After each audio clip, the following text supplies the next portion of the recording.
নমস্কার।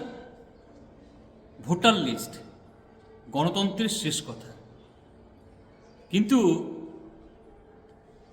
এই voter list নিয়ে যদি টালবাহানা শুরু হয় তাহলে সাধারণ মানুষ যাবে কোথায়? দেখুন, দেশের সর্বোচ্চ আদালত অর্থাৎ সুপ্রিম কোর্ট একটা স্পষ্ট নির্দেশ দিয়েছে যে নির্দিষ্ট সময়ের মধ্যে এই লিস্ট নিয়ে আমরা সাপ্লিমেন্টারি যে ভোটার লিস্ট, সেই লিস্ট নির্দিষ্ট সময়ের মধ্যে প্রকাশ করতে হবে।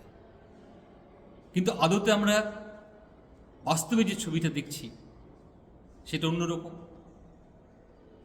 আমাদের প্রশ্নটা হচ্ছে যে যেখানে একটা সুপ্রিম কোর্টের একটা স্পষ্ট নির্দেশ থাকা সত্ত্বেও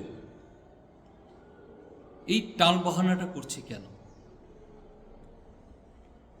দেখুন, আমরা তো এটা এভাবে ভাবতে পারি না বা বলতে পারি না যে সাপ্লিমেন্টারি ভোটার লিস্ট কেউ দয়া করছে, পারে কি? আসলে এটা তো আমাদের একটা আইনি অধিকার। প্রতি বছর নির্বাচন কমিশন নতুন নতুন নাম ঢোকায়, নতুন নতুন নাম সংযোজিত হয়। আবার এই ভোটার লিস্টকে স্বচ্ছতার জায়গা থেকে, নির্ভুল জায়গা থেকে আমরা বলি যে সাংবিধানিক যে রীতিনীতি মেনে গণতান্ত্রিক পদ্ধতিতে নির্বাচন কমিশন একটা স্বচ্ছ এবং একটা স্পষ্ট এবং একটা নির্ভুল একটা লিস্ট তৈরি করবে। কিন্তু অনেকগুলো প্রশ্ন কিন্তু আমাদের মনের মধ্যে দানা বাঁধছে। প্রথমত হচ্ছে যে এই সাপ্লিমেন্টারি যে ভোটার লিস্ট, সেই ভোটার লিস্টটা অহেতুক দেরি করছে কেন? দেখুন, আমাদের পশ্চিমবঙ্গের মাননীয় মুখ্যমন্ত্রী মমতা বন্দ্যোপাধ্যায় অনেক আগেই বলেছিলেন যে এই বাংলাকে কোনোরকমভাবে তাদের মাথাকে নত করতে পারছে না বলে, কোনো সময় সাম্প্রদায়িক বিভাজন, কোনো সময় বিদ্বেষের রাজনীতি, এই সমস্ত করতে পারছে না বলে অবশেষে দিল্লি কোম্পানি মনে করলো যে এশিয়ার প্রক্রিয়ার মধ্যে দিয়েই বাংলাকে দখল করতে হবে। তাহলে এই যে এশিয়ার একটা যে চক্রান্ত বা ষড়যন্ত্র নির্বাচন কমিশন কোনো না কোনো একটা কাউরের অঙ্গুলি হিলনে করছে, সেটা আমাদের কাছে স্পষ্ট। ভোটের দিনক্ষণ ঠিক হয়ে গেছে, প্রচার শুরু হয়ে গেছে, অথচ আমাদের পশ্চিমবঙ্গের অনেক বৈধ ভোটার, তাদের কি অপরাধ যে এখনো পর্যন্ত তাদের সাপ্লিমেন্টারি ভোটার লিস্টে তাদের নাম থাকছে না? অদ্ভুত ব্যাপার নয় এটা? আমাদের কাছে অদ্ভুত লাগছে না? আর ওরা তো বলে যে আমাদের ডিজিটাল ইন্ডিয়া, তো ডিজিটাল ইন্ডিয়ার এই যদি দশা হয়, তারা বারবার বলছে যে টেকনিক্যাল সমস্যা। তাহলে তুমি ডিজিটাল ইন্ডিয়া বানালে, হ্যাঁ, যে তোমার এই টেকনিক্যাল সমস্যা তোমার শুরু হয়ে গেল?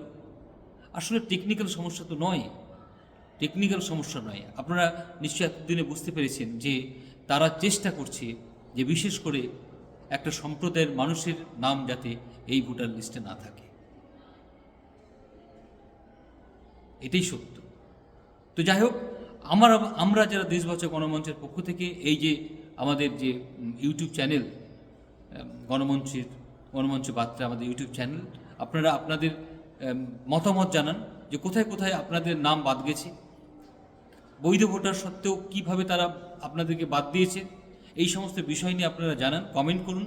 আমাদের দেশ বাঁচাও গণমঞ্চর এই যে ইউটিউব চ্যানেলটিকে আপনারা সাবস্ক্রাইব করুন। আমরা পরিষ্কারভাবে আপনাদের সামনে জানিয়ে দিতে চাই যে নো ভোট টু বিজেপি, এক। আর 2 নম্বর হচ্ছে যে বিজেপি হটাও, দেশ বাঁচাও।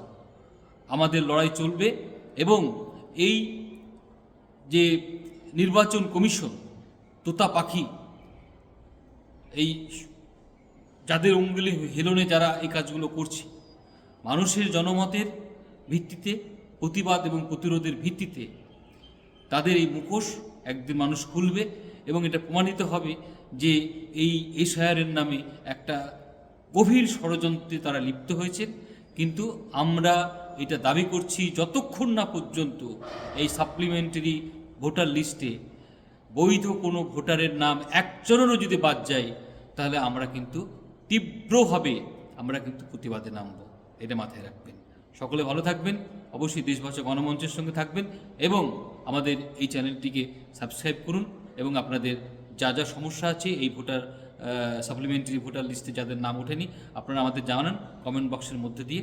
আমরা আপনাদের এই বার্তাকে সামনে রেখে আমাদের লড়াইকে আরও শক্তিশালী করব। সকলে ভালো থাকবেন।